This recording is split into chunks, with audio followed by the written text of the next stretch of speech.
My wife, Claire, had decided to take our son, Sam, to a concert performance given by her former boyfriend, Julian. I tried to get in touch with her multiple times, but every time I called her phone, the call was rejected. She eventually sent a brief message, brushing me off by saying she was occupied, but then she immediately posted a photograph to her social media profile. In the picture, she was standing with Julian, and they looked for all the world like a perfect, happy family of 3. While this was happening, I was back at our house, alone, where I accidentally took too much of my prescribed medication and came very close to dying. Once I had recovered from that incident, I presented her with the divorce papers that I had already signed. She didn't seem to believe that I was actually serious about it, scoffing at me from a position of perceived superiority. "Do you really think you can survive without me?" she asked. I remained firm and insisted that she sign the documents. Both she and our son, Sam, watched me with cold, detached expressions, seemingly waiting for the moment I would inevitably hit rock bottom and come crawling back to them, begging for forgiveness. What they never anticipated, however, was that I would simply keep walking away from that life. And I never, not even for a moment, looked back.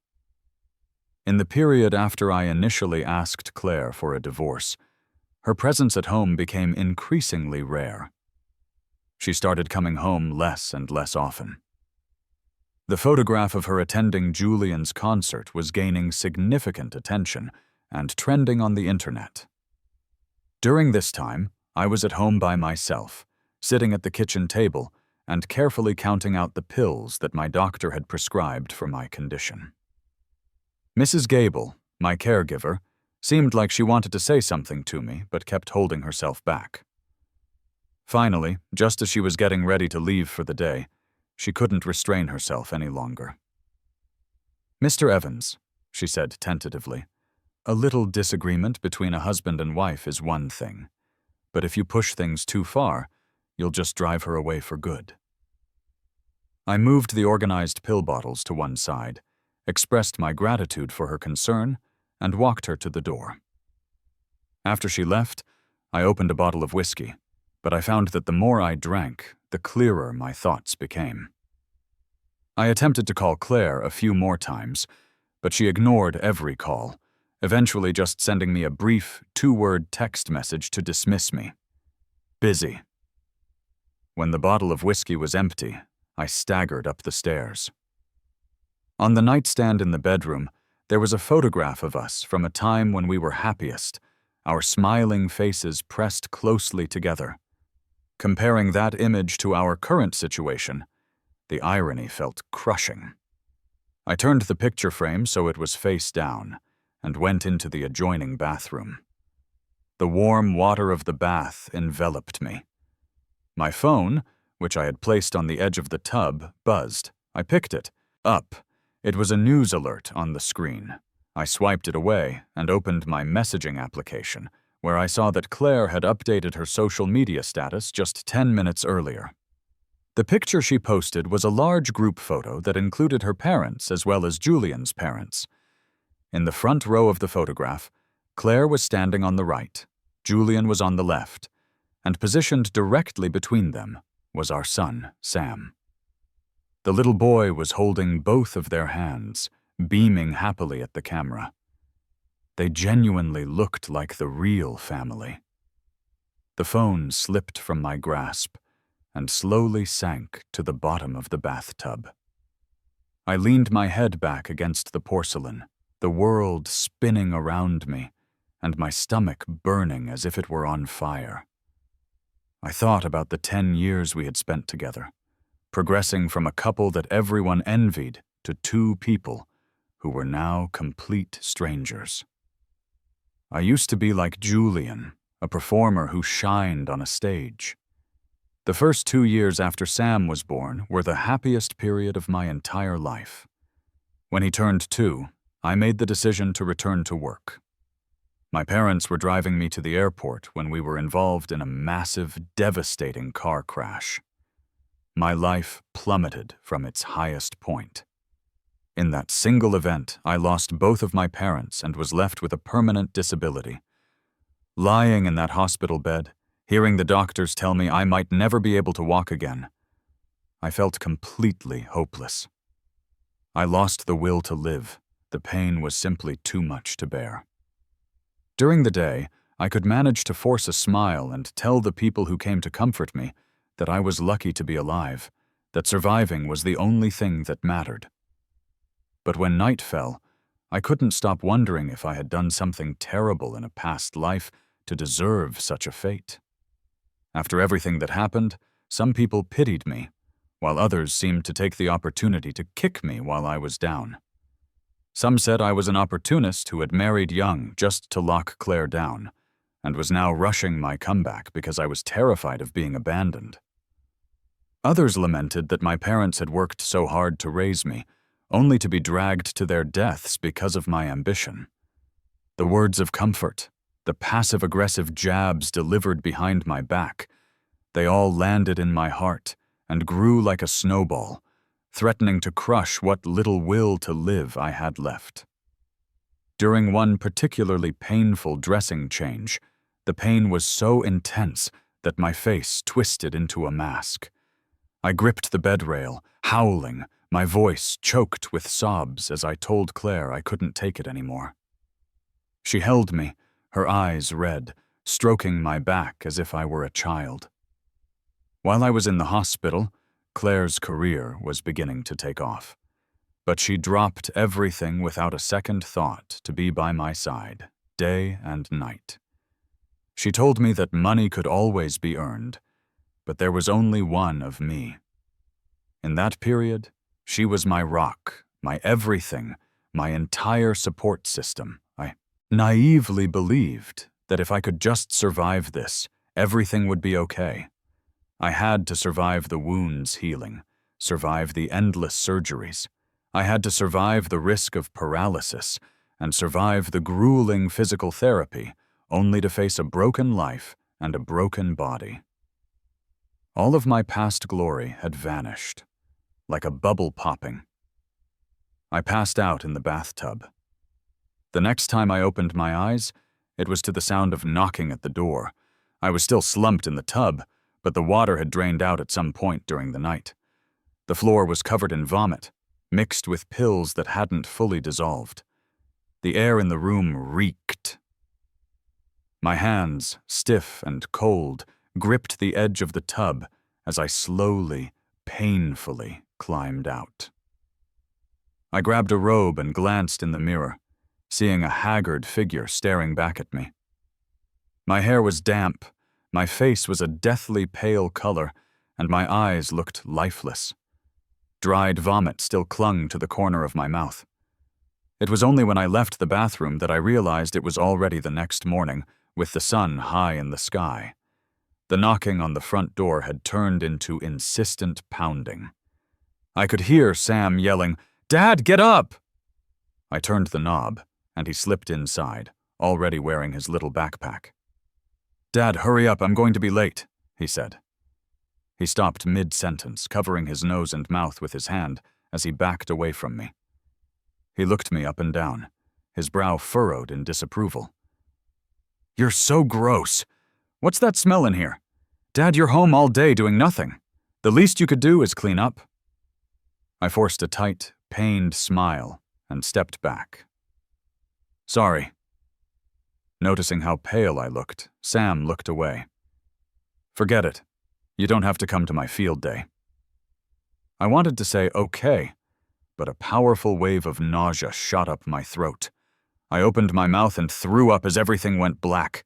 The last thing I saw before I collapsed was him pressed against the wall, a look of pure terror on his face. I was rushed to the emergency room for having taken a large dose of pills combined with alcohol. I didn't truly wake up and become coherent until 3 days later. The hospital room was quiet. I was completely alone. Mrs. Gable came to bring me some food, sitting by my bed with tears streaming down her face. "No matter what," she said, "you shouldn't hurt yourself like this. Do you have any idea how close you were? They almost couldn't save you." My voice was hoarse as I tried to explain what happened. I drank too much. I wasn't trying to kill myself. But she didn't believe me. And she wasn't the only one. Nobody believed me. That included Claire. They all thought it was just another one of my desperate attempts to get attention, a manipulative threat to die. Claire came to pick me up when I was discharged from the hospital. Sam was in the back seat. The way he looked at me and the way he spoke was cautious and distant. "Dad, Mom bought your favorite cake."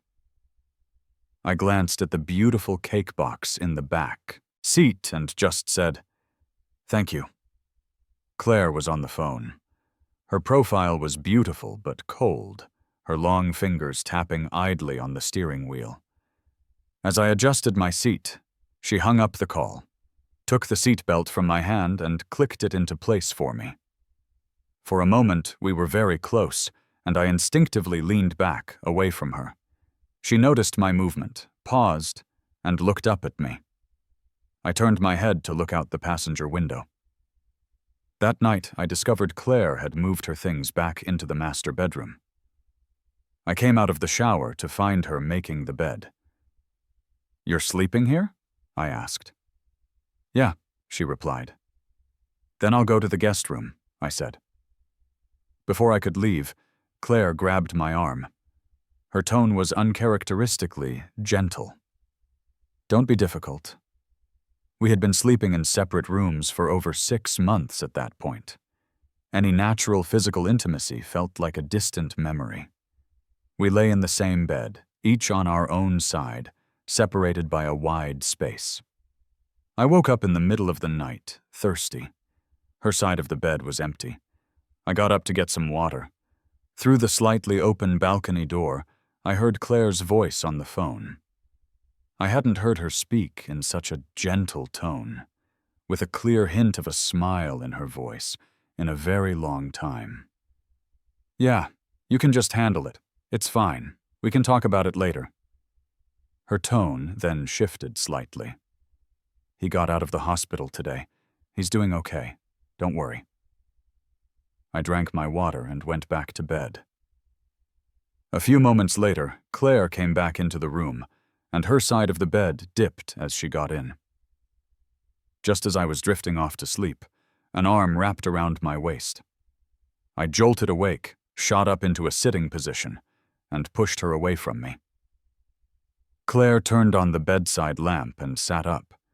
She had that familiar look on her face again, a mixture of annoyance and strained patience. "What?" she asked. I rubbed my forehead, not saying a word. Claire closed her eyes and asked in a resigned, tired voice, "I'm already trying so hard to meet all your demands. What is it now that you're not happy with?" My nails dug into my palms. I felt utterly humiliated. The day after I got home, Claire's mother, Mrs. Hayes, came to see me, along with another relative. Everyone was perfectly polite on the surface. Mrs. Hayes, impeccably dressed and made up, treated me like her own son in front of the others, fussing over me with eyes full of supposed concern. Later, I overheard her sighing to the relative. "You're so lucky. We, on the other hand, are basically housing a fragile little god. It's a shame. If only it had been Julian. His family and background are so much better." The relative added, "It wasn't meant to be." Mrs. Hayes replied, "Who knows what the future holds?"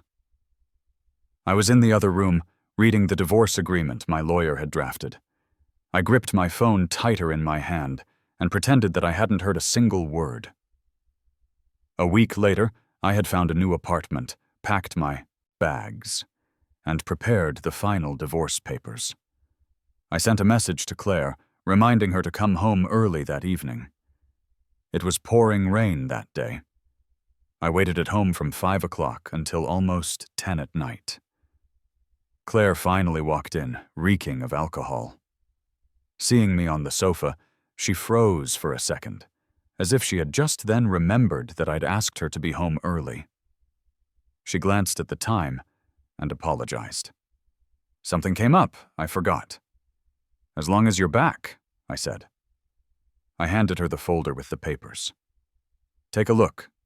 If it's all good, just sign it. She took the folder, and her eyes widened when she saw the words divorce agreement on the cover. You're serious? I am, I confirmed. She tossed the papers onto the table and asked mockingly, You think you can survive without me? You don't have to worry about that, I told her. She stared at me, her anger visibly rising, and then she let out a cold laugh. Playing these push and pull games gets old. Are you sure you want to do this? I'm sure, I said. Fine. Her face went cold. She snatched a pen from the table, quickly signed her name, and then shoved the agreement back at me. As you wish. Don't regret it.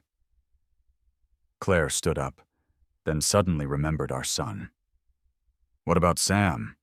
What are your plans for him? I said, let's ask him. Give him a choice, too. In the settlement, I only took what was rightfully mine from before the marriage and didn't ask for a penny more. If she wanted custody of our son, I wouldn't fight her for it. If she didn't want him, I would take him. But I knew the Hayes family would probably never let me have him. I had raised Sam for his first 2 years, and we had been incredibly close. After he turned 2, the car accident happened. I lost my parents, had a complete mental breakdown, and was in such a terrible state that for a long time I couldn't even bear to see him. It wasn't until I started physical therapy that I finally let him visit. But the child I hadn't seen in so long looked at me with a mixture of unfamiliarity and fear. During the long recovery that followed, my mental and emotional state made it impossible for me to raise him. So Sam was mostly raised by the Hayes family, his grandparents. He was 7 now. They had raised him well, but he and I were not close. There was a distance between us, tinged with a hint of disdain from him. Even if I wanted to take him, he might not want to go with me. Sure enough, when Sam found out we were really getting divorced, he was shocked and confused, though not entirely unable to accept the news. I knelt down in front of him and asked him, Do you want to come with Dad? Sam was silent, his little hands clenched into fists at his sides. He said, Dad, I'll wait for you to come back. What if I don't come back? I asked. He was certain. You'll come back. When we got to the courthouse, Claire parked the car but didn't unlock the doors. She was giving me one last chance to back out of it.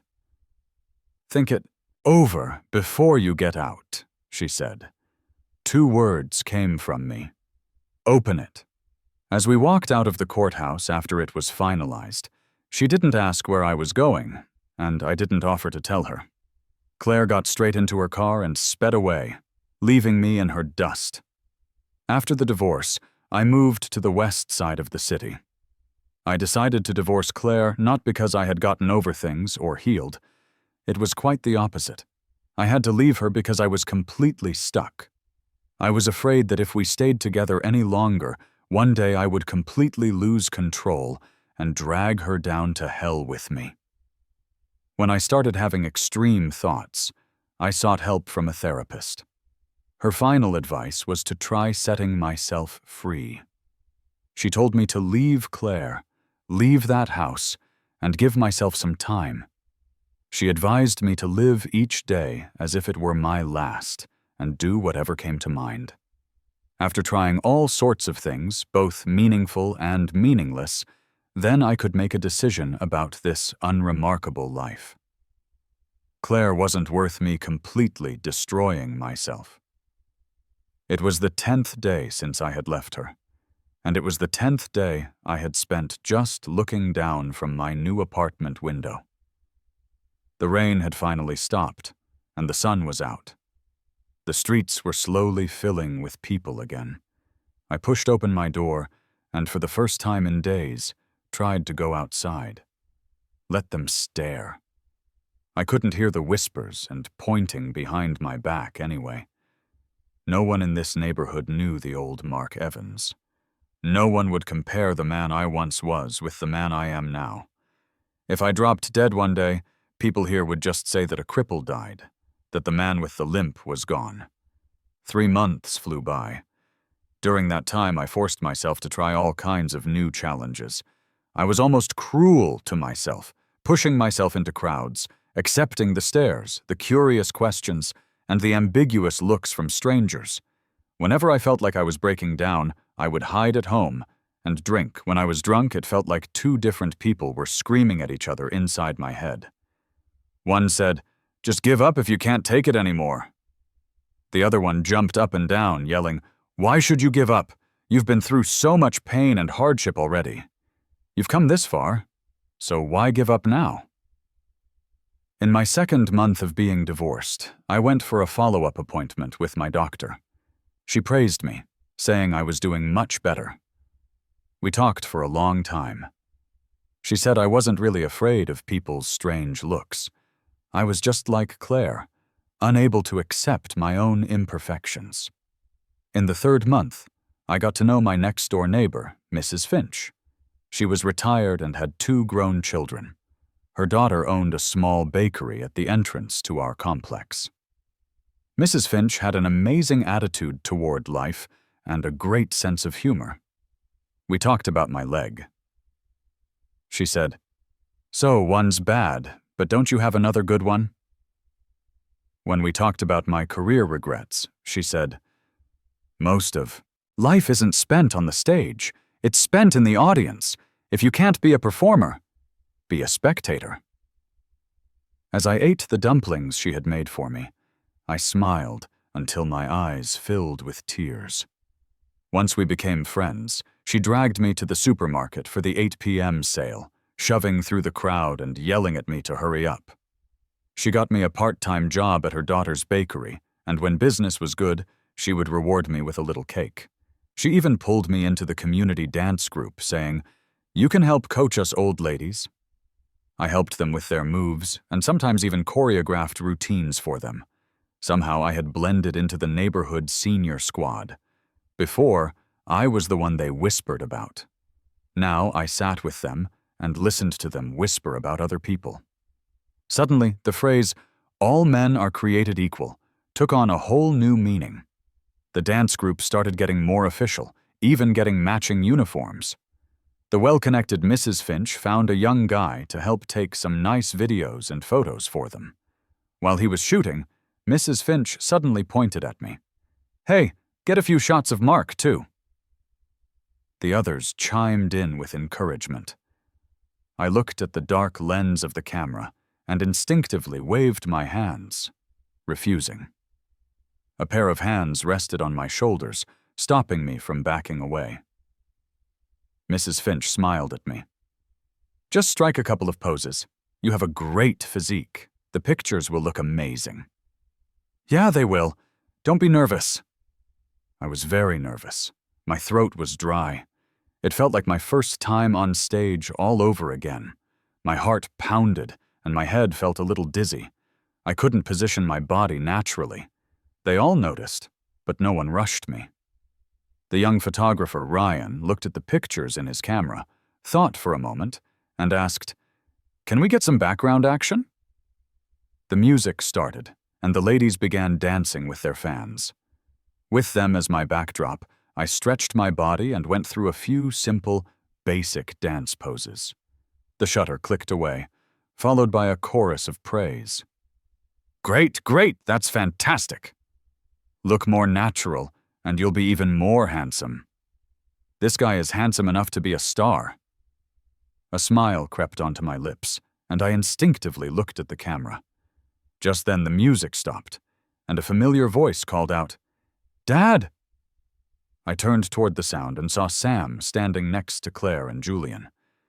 Maybe it was because we hadn't seen each other in over 3 months, but Sam was a little emotional. He ran over and threw himself into my arms, calling me Dad with a familiar affection. I stroked his head, my heart melting. Julian, carrying a bag, smiled at Claire. "Why don't we go for a walk? Let Sam spend some time with his dad. Claire's gaze was fixed on me. I nodded in acknowledgement and led Sam away. During my time away from home, the only contact I'd had with my son was through video calls. I never asked about Claire, and Sam, probably under instructions from his family, never mentioned her either. I took him to the bakery at the entrance of the complex.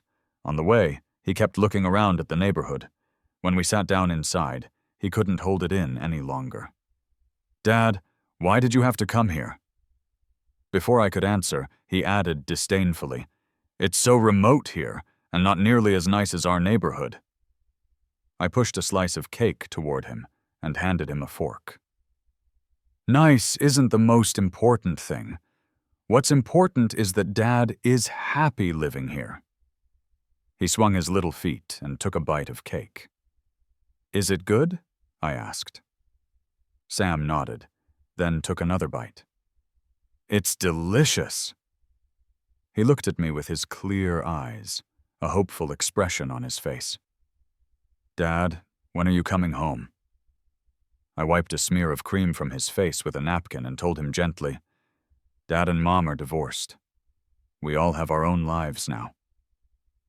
His swinging feet stopped. I continued, "If you miss me, you can come stay with me." Sam was clearly unhappy with this answer. He pursed his lips, his face clouding over. "I don't want to." "Don't want what?" I wondered.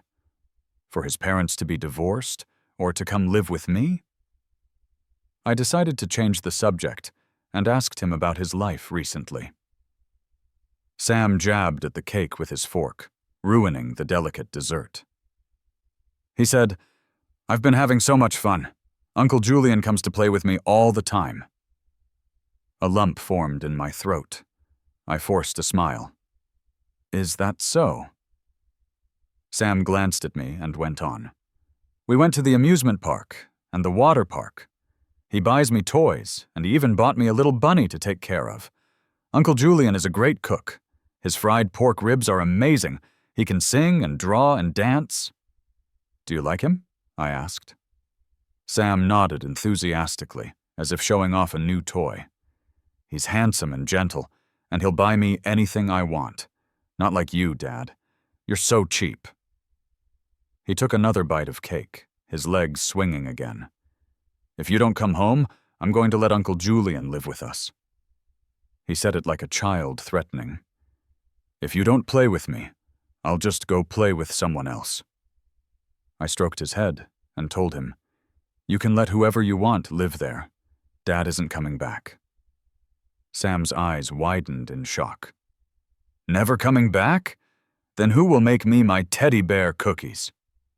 "You can come to my place and have them," I offered. Sam put down his fork and frowned. "So Ms. Chen will have to help me get dressed every morning from now on? And no one has read me a bedtime story in a long time. What about when I get sick? Mom has to work." I said, "You can learn to dress yourself. Mom can read you bedtime stories. And if you get sick, Dad will come take care of you." Sam fell silent, then suddenly shoved the cake away in anger. "This is disgusting. I've never had cake this bad. I hate this place. It looks so old and cheap." "Use your words," I said firmly. "Don't throw a tantrum." He pushed me hard. "I'm not throwing a tantrum, I'm telling the truth," and grabbed his watch and used it to call his mom. "I don't want to be with Dad anymore. Mom, come get me." Claire told him to wait, that she'd be right there. But Sam couldn't wait. He tried to run outside, but I stopped him. So he sat on the sofa, his little face stubborn, deliberately ignoring me. He had been spoiled by his grandparents. Whenever things didn't go his way, he'd sulk and give the silent treatment, waiting for someone to coax him back into a good mood. I sighed internally and said patiently, "The things Dad does for you, other people can do too. I'm not coming back, but you can always come see me." But he said, "If you don't come back, then I don't want you." I was suddenly speechless, looking at my son, not knowing what to say. Sam looked down, tapping his toes on the floor. His eyes drifted to my leg under my pants. Suddenly, he said, "You're more like the ugly duckling. I think Uncle Julian is the real prince." I was stunned. It felt like a needle had been stabbed straight through my chest. Even breathing hurt. When Claire and Julian came in, Sam jumped up and ran to Julian, burying his face in his arms. They looked like a family of 3, and I was the evil wizard who had been mean to the child. I stayed seated. Julian glanced in my direction, then led Sam out of the shop. The bakery was empty at this hour. The owner was busy in the back. Claire walked up to me. "What did you say to him?" When I didn't answer, her tone softened. "He was so happy on the way here." "Was he?" I forced a smile. "Well, I'm sorry I made him unhappy." Claire's brow furrowed. "He's just a child. You should be more patient and not lose your temper with him." I rubbed my temples and stood up, exhausted. "Then maybe you should bring him to see me less often. I'm not cut out to be a good father." Claire snapped.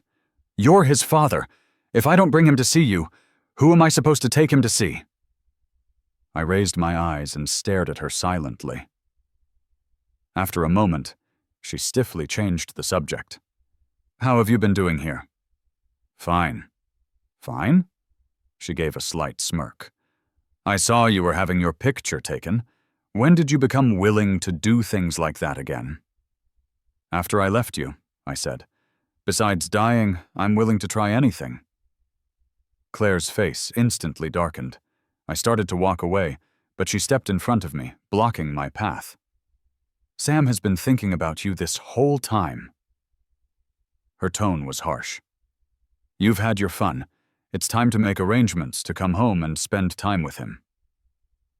I pointed at Julian outside and asked, amused, "Do you two need company? Should I come back and be the other man?" "Julian and I," she started. "It doesn't matter," I cut her off. "I don't care." I walked around her and out the door. Julian and Sam were still outside. When he saw me, the boy immediately turned his head and hid behind Julian. I didn't break my stride, walking past them without a second glance. Julian suddenly called out, "Mr. Evans, if you're still interested in working in dance, I can connect you with some resources." I stopped and turned back, smiling at him. "With all that spare time, you'd be better off finding a few more married women to worry about." Watching his face freeze gave me a sense of satisfaction. As I walked away, tears started streaming down my face. When Sam was little, he knew his dad had a leg that didn't look good and that he walked funny.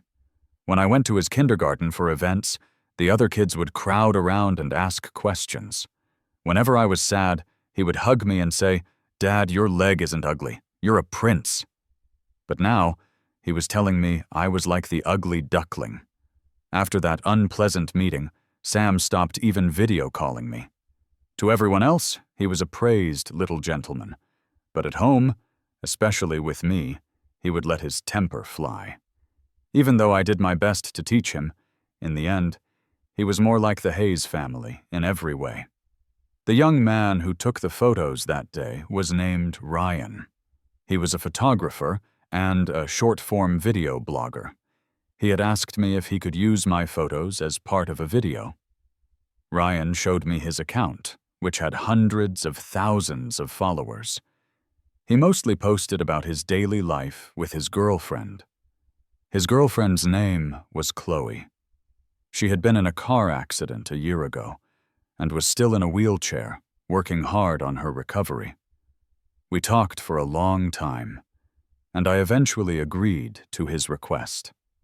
When the video was finished, Ryan sent me the link.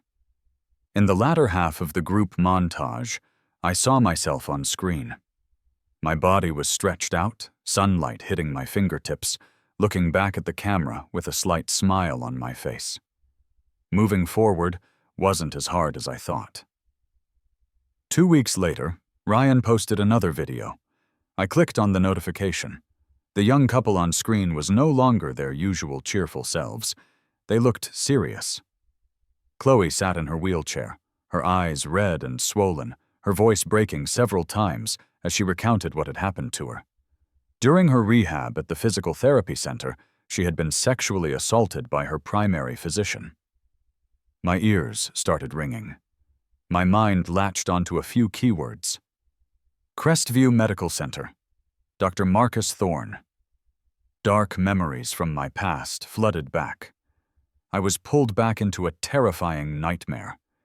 Before the accident, I was independent, cheerful, and confident.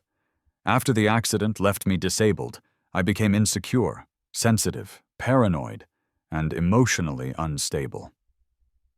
I hid at home, unwilling to see anyone, and often cried for no reason. It wasn't until I saw a doctor that I learned I was suffering from a mental illness. One night, after waking up for what felt like the 100th time, I hid in the bathroom, stifling my sobs. When I came out, Claire was waiting for me. She was half asleep.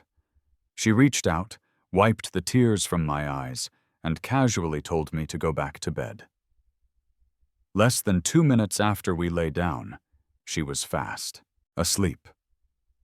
But I tossed and turned, unable to rest. I realized then that my unstable emotions were affecting others. I had lost my parents and barely survived. I didn't want my mental health issues to become another burden for Claire and her family. So I diligently went to therapy, took my medication, and pushed through physical therapy, hoping to return to a normal life as soon as possible. Claire was very busy with work back then. My original rehab center was too far, so her family had me transferred to Crestview Medical Center under the care of an acquaintance of theirs, Dr. Marcus Thorne. At the time, Dr. Thorne had a great reputation, and it was hard to get an appointment with him. With his help, my condition improved significantly. Dr. Thorne was kind, gentle, and about my father's age. I quickly came to trust him. In my second month at Crestview, after an acupuncture session, I fell asleep in the recovery room. Dr. Thorne came in alone, opened the door, and slid his hand into my pants. Even today, I can't recall that memory without feeling sick. The first time he molested me, when I realized what was happening, he calmly withdrew his hand and said he was just checking the condition of my leg.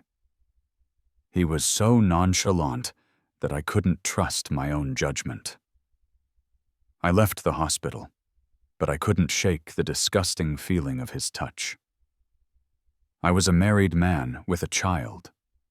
I wasn't some naive kid.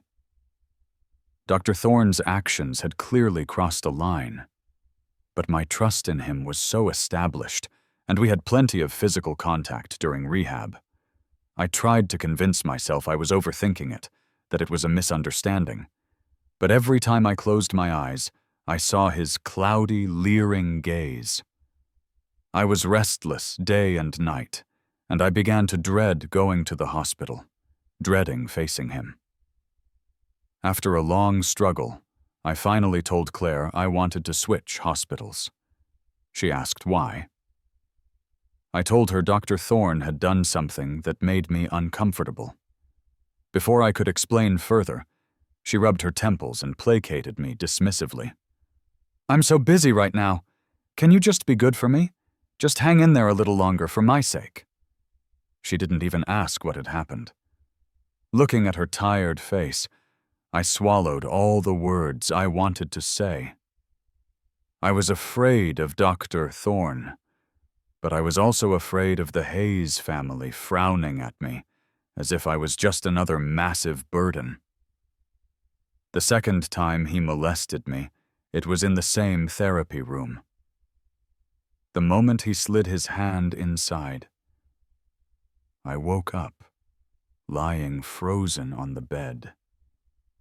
He noticed, and when I didn't resist, he began to explore more brazenly. I screamed, but he clamped his hand over my mouth. I can't remember the details, only the chaos in the room and countless people holding me back. I grabbed anything I could and threw it at him. He clutched his bleeding forehead, glaring at me from the doorway. He told the onlookers that his patient had a psychotic episode and attacked him.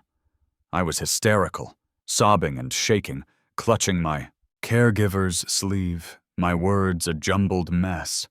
She seemed to understand, yet not understand. It wasn't until Claire arrived that I collapsed into her arms.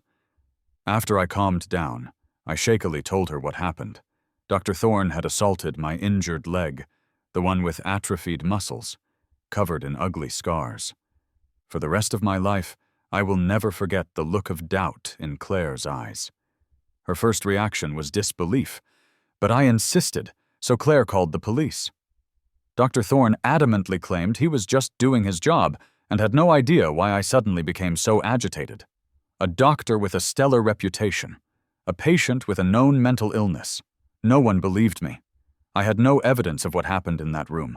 All anyone saw was me having a violent meltdown. Dr. Thorne, with a bandage on his head, looked like a man who had been terribly wronged. He pointed at my leg and mocked me in front of everyone. Even if I had any ideas, I wouldn't go for that leg, would I? All eyes turned to me. In that moment, I felt like a rat in a sewer. Even if I swore on my life, no one would believe me. They judged me, my appearance, my clothes, whether my masculine appeal met the assaulter's standards. Being scrutinized like that felt like being violated all over again. In the end, the whole thing was dropped. Claire's mother, Mrs. Hayes, tried to reason with me. Maybe you've been taking too much of your medication and had a hallucination? She analyzed it for me. Maybe you're just being too sensitive. That doctor sees so many patients every day. She urged me. We got Dr. Thorne through a connection. Making a big scene will be bad for everyone. If you really can't let it go, how about we have him apologize to you in private? She reasoned. Claire's career has been put on hold for you time and time again. Now that things are finally looking up, you come up with this. The door to the room was closed, but in the reflection on the window, I saw a familiar figure standing outside. She heard every word said in that room, but she never opened the door. Everyone wanted me to get better, but no one treated me like a normal person. I cried my heart out, even wishing they had just amputated my leg.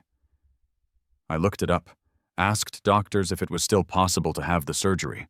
Claire was on a business trip. When the doctor called her, she called me back. Her tone was cold and impatient. I don't remember exactly what she said, only her last words to me. Mark, it's exhausting having to revolve my life around you 24/7. I hung up, dazed. After thinking for a long time, all I could do was tell myself, let it go. Just let it go. It's not like you lost anything. She was right. No one could revolve their life around me. I had nothing left but this family. All that mattered was that Claire believed me. That's what I told myself. As long as she believed me, she was the only person in the world I had left to rely on. Until one night, when we were intimate for the first time in a long while.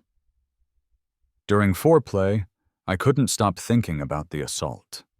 My body tensed up, and a wave of nausea rolled in my stomach. My eyes burned. I asked her, "Doesn't my leg disgust you?" She kissed me, comforting me. "No, every part of you is handsome." In the heat of the moment, I deliberately guided her hand to the rough, uneven scars on my leg.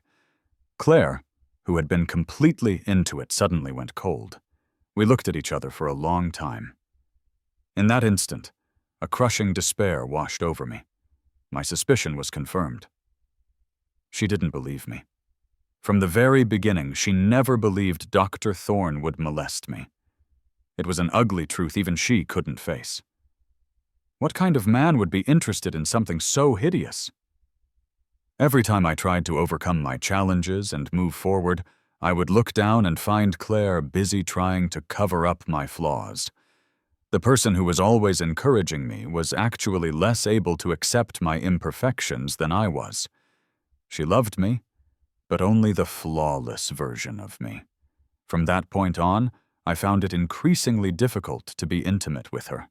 Our relationship plunged into an icy cold war of endless arguments. When I woke up, Chloe's video was trending. The comments section was a battlefield. Some supported her. Others accused her of shameless self-promotion. Some mocked Chloe's plain looks and thin, wheelchair-bound body, saying she was delusional to think a doctor would want her. In the video, Chloe described an experience almost identical to mine.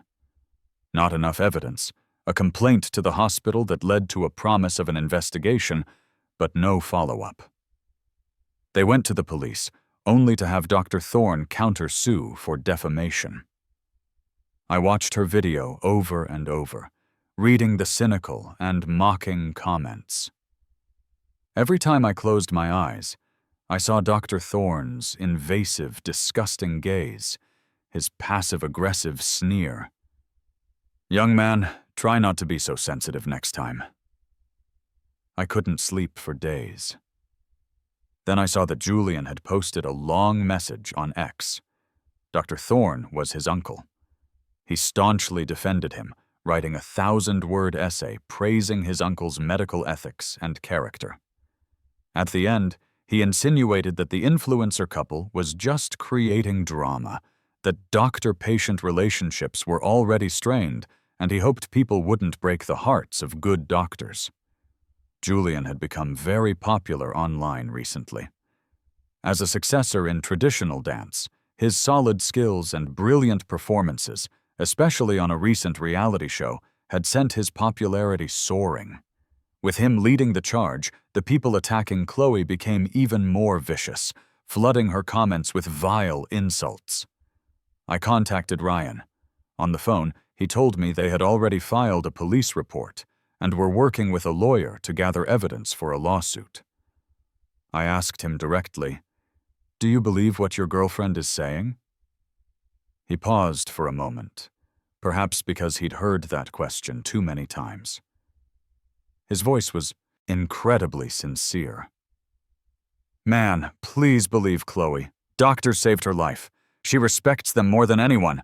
We can swear on our lives we would never, ever slander a dedicated, moral doctor for clicks. If a single word is a lie, may we drop dead. If we could have resolved this privately, we would have. But she was assaulted, and I was the only one she could tell. Nobody else believed her.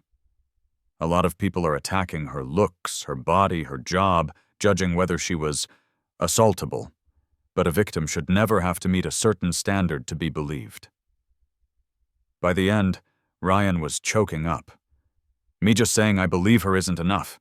This can't be fixed with just words. She needs an apology. She needs justice." My eyes burned. I told him softly, "Me too. I went through the same thing. If you need it, I'm willing to do whatever I can to help." There was only so much I could do to help Chloe. It had been nearly 2 years.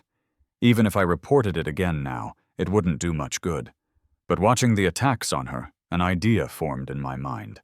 I could come forward as another victim to prove she wasn't alone.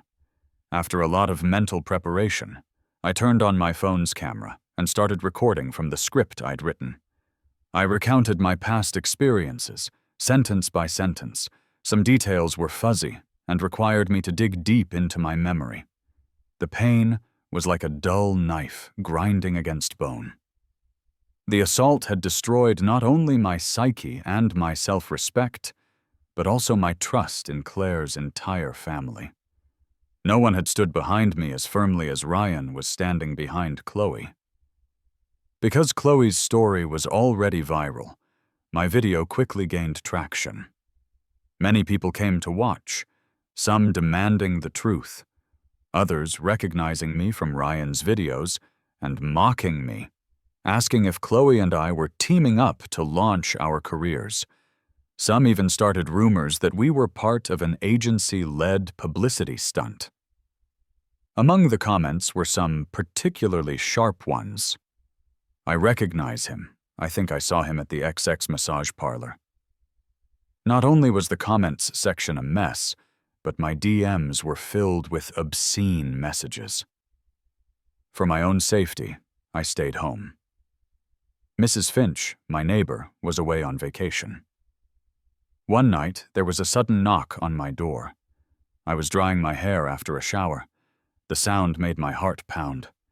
I stood frozen, not daring to make a sound. When there was no answer, the person outside knocked again, more impatiently this time. I rushed to the table to grab my phone and call the police, just as Claire's name lit up the screen. When I opened the door, Claire was standing outside, looking like she hadn't slept in days. Seeing me, she let out a sigh of relief, pushed me inside, and stepped in. She put her hands on my shoulders and looked me up and down. "Why didn't you answer your phone?" "It's so late. What do you want?" I asked. She said, "I came to take you back." I froze. "Back where?" "Home. Where else?" She grabbed my hand and tried to pull me out the door. I yanked my hand back. "What is wrong with you showing up here in the middle of the night?" "I just drove back from out of state. I saw your video." Claire paused, trying to choose her words carefully. These influencers are complicated. They have teams behind them. Everything they post is for profit. Don't get involved in their business. She looked at me and said, "As for Dr. Thorne, I will get you justice." I couldn't help but laugh. "If you'd said that 2 years ago, I probably would have cried in your arms. But now," I pointed to the door, "and get out. This has nothing to do with you." "Mark," she said, fighting to control her temper. "There were no flights, no direct trains. You weren't answering your phone. I drove for over 10 hours to get here, and now you're telling me to get out?" Her shirt was wrinkled, her expression exhausted. I said, "I didn't ask you to come."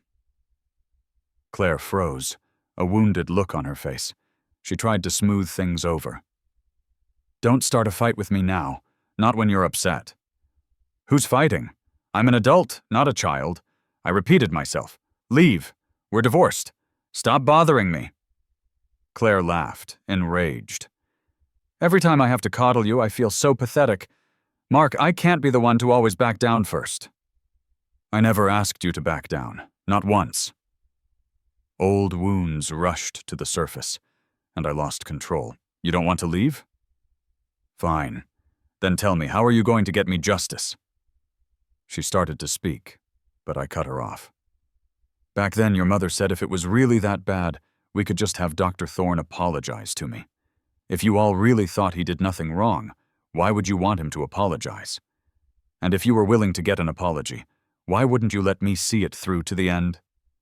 Claire's eyes darted away for a second. "We didn't have enough evidence back then. Pursuing it wouldn't have done you any good." "To hell with no good!" I slapped her across the face. "You're useless, a coward.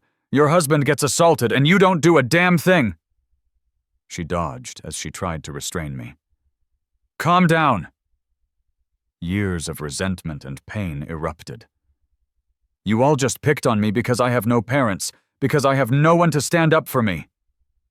Tears streamed down my face. I broke free, grabbed her by the collar, and slapped her again. "You'll get me justice? Where were you then? Where were you then?" She dodged clumsily as a third slap landed. "Do you know why I couldn't stand you touching me? Because every time you did, it felt as disgusting as being violated by him." Overwhelmed with emotion, I gasped for air, stumbled backward, and leaned against the wall to keep from falling. Claire reached out as if to steady me, but then hesitated and pulled her hands back. She closed her eyes and slammed her fist on the table, roaring, "I'm not denying what you're saying, but you can't just erase everything I did for you. I had to manage my career, take care of you, and look after my parents. I've had my own struggles these past few years. You never tried to understand." I yelled back. "So you just ignore me being assaulted, so you can cheat on me with a clear conscience?" She was speechless for a moment. "Julian and I aren't together. It's just that he has commercial value right now." "Get out." I wiped away my tears and pointed to the door. "If you don't leave, I'm calling the cops."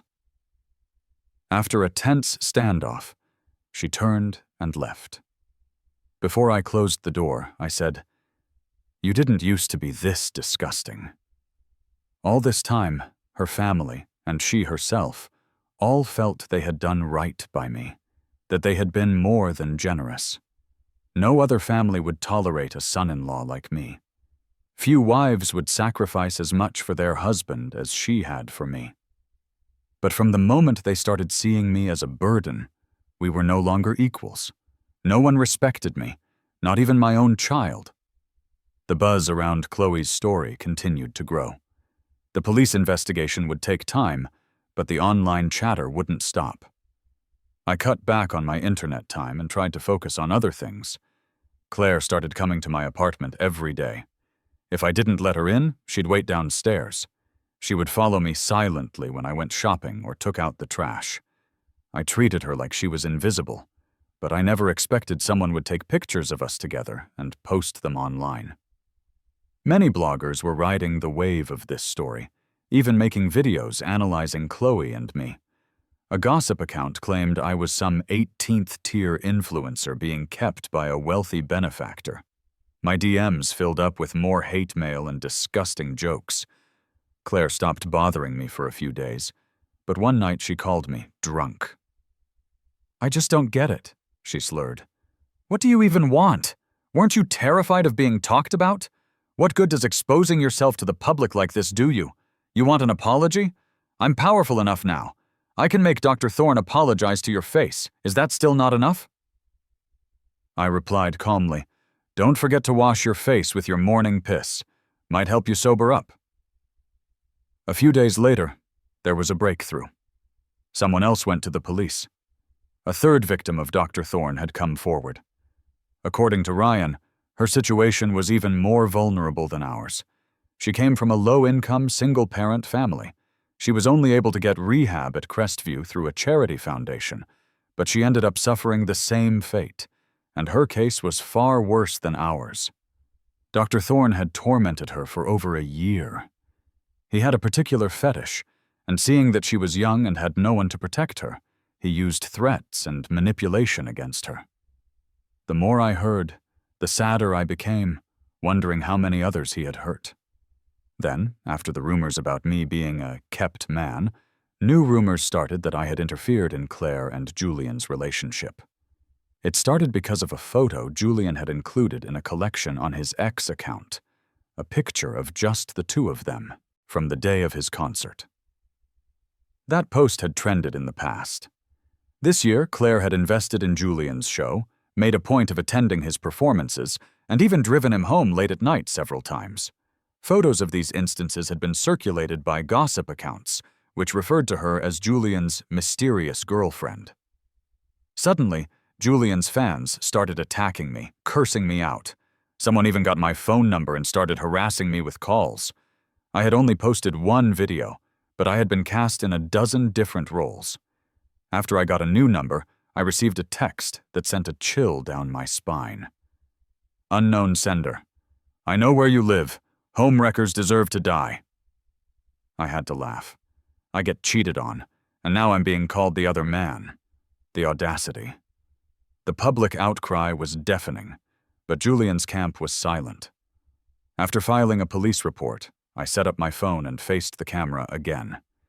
As I sat there, the last 10 years with Claire flashed before my eyes like a movie. It was too long to tell from the beginning, so I just hit the main points.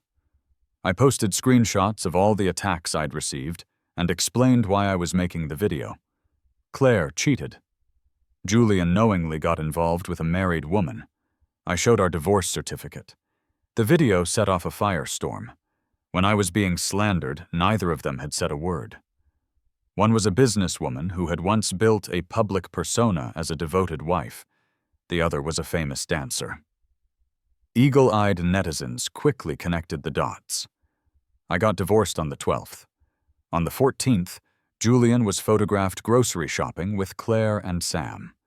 Soon after, he posted a 9-photo grid of a meal he'd cooked with the caption, "Haven't cooked in a while, a bit rusty, but a big thanks to the big one and the little one for cleaning their plates." Digging further back, they found even more. In some old interviews, when asked about his relationship status, Julian had been vague but couldn't hide his happiness. "There's someone I like, and we're giving it a try."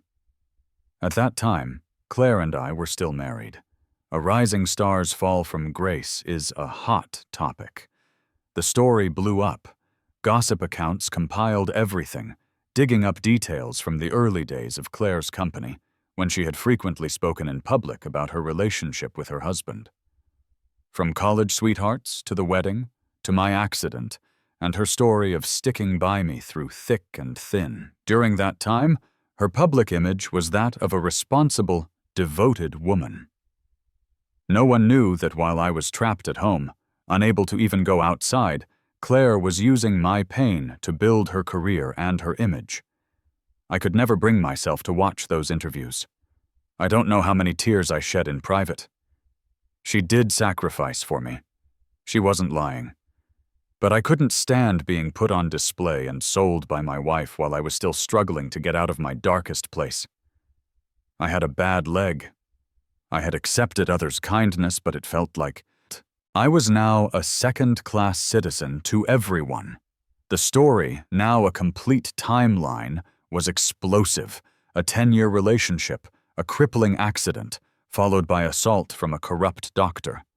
And the wife who professed her undying love for her husband had cheated on him with the nephew of the man who had assaulted him. The internet exploded. Julian's image was shattered overnight. Claire's company accounts were flooded with angry comments. His fans were still trying to argue that the issues should be kept separate. But soon after, the police released a statement announcing that Dr. Thorne was officially under investigation. The night the statement came out, Claire's mother called me. The usually elegant woman was furious. "What are you doing getting mixed up in this online nonsense? You know you're not supposed to air your dirty laundry in public, and you've spread it all over the internet." I said, "The one with dirty laundry is your daughter. I'm not the one who cheated. I'm not afraid of people knowing." She was livid. "Hasn't Claire been good enough to you all these years? Are you trying to destroy her with this? Even if you hate her, you have to think about the child. How is Sam supposed to face his classmates at school?" She accused me. "All the other kids will point at him and whisper about him having a father like you." I sneered. "Good. Maybe it will teach Sam some proper values. What use do I have for a son who doesn't even care about his own father?" The more I yelled, the more energized I felt. Years of pent-up anger came pouring out. "Claire did a lot for me, and I'm grateful, but I did right by her too. When she was screwed over by a client and almost went under, you all wouldn't give her a dime, and she couldn't get a loan. I used my parents' settlement money to bail her out. When my mental health was at its worst, I couldn't even leave the house. Your daughter was out there telling everyone how her husband became a recluse after a car accident left him with a limp, and how she spent all her time and energy helping me rebuild my confidence. Everyone knew CEO Hayes was so loyal and responsible." On the other end of the line, her mother's voice faltered. "That's all in the past. Why bring it up now?" I asked her. She climbed up by stepping on me. "Isn't it only fair that she falls because of me?" There was a long silence on the other end. "Cat got your tongue, Mrs. Hayes?" The voice that came through the receiver was Claire's. "It's me." I looked out at the pouring rain and took a deep breath. "You heard all that, right? I am so disgusted by you. I hate you now as much as I once loved you." Claire's voice was hoarse. "I know I let you down in the past, Mark. If you're willing to give me another chance—" I cut her off. I'm not. Dr. Thorne was arrested. Julian's reputation was ruined, and he became a laughingstock online. He deleted the post about his uncle and, under pressure from netizens, wrote a 300-word apology, ending with a message to Chloe and Ryan.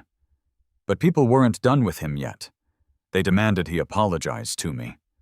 Meanwhile, Claire's company and online store were being boycotted and attacked by users.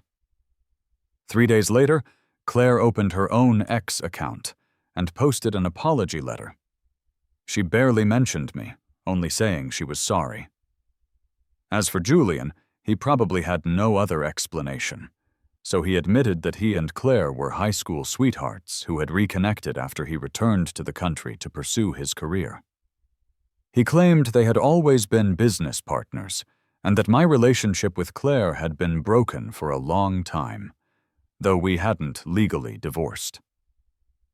He said it was only after we finalized the divorce that he and Claire started exploring a relationship. Julian posted something similar, echoing her points. One minute Claire was asking me for another chance, and the next, seeing that Julian still had commercial value, she didn't want to lose her backup plan and immediately went public with him. The 20-year-old Claire hadn't known hardship. Her first job was washing dishes in a restaurant kitchen during summer break, until her hands were raw and cracked. She saved up $600 over 2 months just to buy me a watch. But the Claire of today only saw profit and loss. I can accept that people change. But she couldn't stand me, yet she wouldn't let me go. When I refused her touch, she started sleeping in another room. When she realized I was slowly falling out of love with her, she used Julian to provoke me, watching me scramble like a dog terrified of being abandoned. Too bad for them. People aren't stupid. The backlash was even worse. I laid out the timeline, posting the group photo from Claire's social feed, blurring out the other faces but identifying the key players. I also pointed out that I was the one who insisted on the divorce, and I had a recording of my call with her mother. I even posted the audio of Claire begging me for another chance, with dates on everything. The man had suffered. The woman wasn't going to get off scot-free. I hope they're locked together forever, and don't ruin anyone else's life. This all happened 2 years ago. I was traveling abroad, and a young woman I was with was very curious about my past. "What about the child?" she asked. I thought for a moment. The Hayes family ended up hating me. They cut off all of Sam's contact with me, got him a new phone number, and transferred him to a new school without telling me. Sam had a child's instinctual attachment to me, but under his family's influence, he also looked down on me. He thought his dad was a dramatic burden and not nearly as good as his mom. He was my responsibility, but I couldn't fulfill my duties as a father. Nor could I expect a child in that environment to be considerate, understanding, and supportive of me. I couldn't force-feed him my version of right and wrong.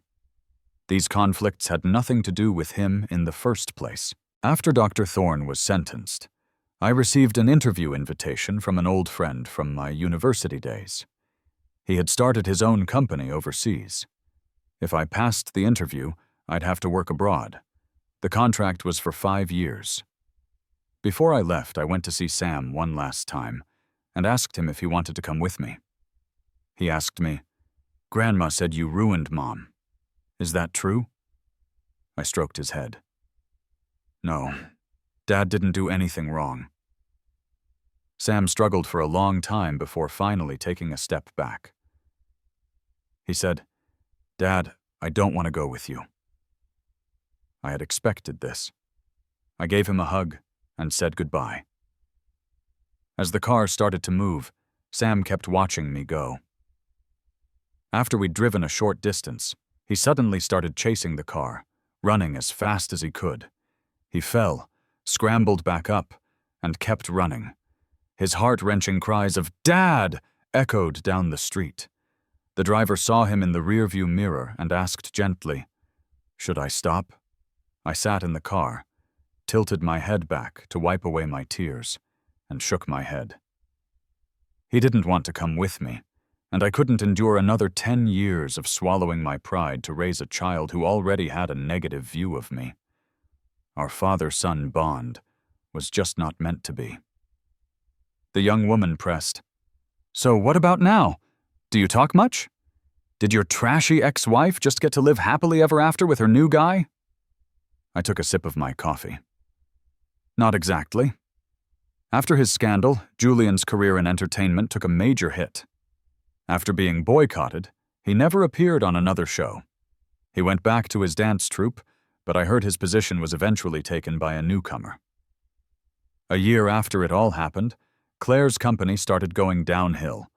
A series of bad decisions led to a failed project and a cash flow crisis. She was in over her head, desperately trying to stay afloat. At one point, she had the nerve to call me and ask for a loan. I hung up immediately.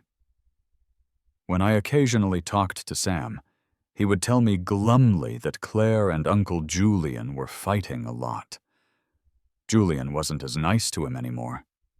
He would even get into huge arguments with Sam's grandmother, yelling at her so much she ended up in the hospital, cursing out their whole family. Sam was heartbroken. He couldn't understand how the gentle, handsome Uncle Julian had turned into this person. I didn't comfort him. In that moment, all I could think about was how he used to praise Julian. The sun was about to set, and my story was reaching its end. 6 months ago, Claire declared bankruptcy. She was in a car accident while trying to dodge creditors. She was taken to the hospital with a broken spine. The doctors said she'll never walk again. The girl slapped her thigh. "Karma's a bitch. What about the homewrecker?" "I heard he broke up with her less than a month later. He was in her hospital room, screaming that she was bad luck." Last month, Claire got drunk and called me from Sam's phone. She was sobbing, reminiscing about the past, and asking if I could just look back at her one more time. I didn't even listen to the whole thing. I just hung up. As I finished my coffee and got ready to leave, a little boy ran past me and tripped, falling to the ground. I had already stood up and instinctively moved to help him, but then I heard his parents behind me say, "Don't help him. Let him get up on his own." The boy was about to cry, but seeing that no one was coming, he scrambled to his feet. He looked back at his parents and was met with applause and praise. His smile returned, and he started running again. As I walked out of the cafe, I heard a voice in my head, like an echo from the past. "Don't be afraid. If you fall, just get back up. Dust yourself off and keep going. It's no big deal. Mark is the best." I didn't dare turn around. It was my parents' voices. If they're watching from somewhere, I'm sure they'd be happy for me. On the rugged road of life, with one bad leg, I finally learned to walk steadily on my own.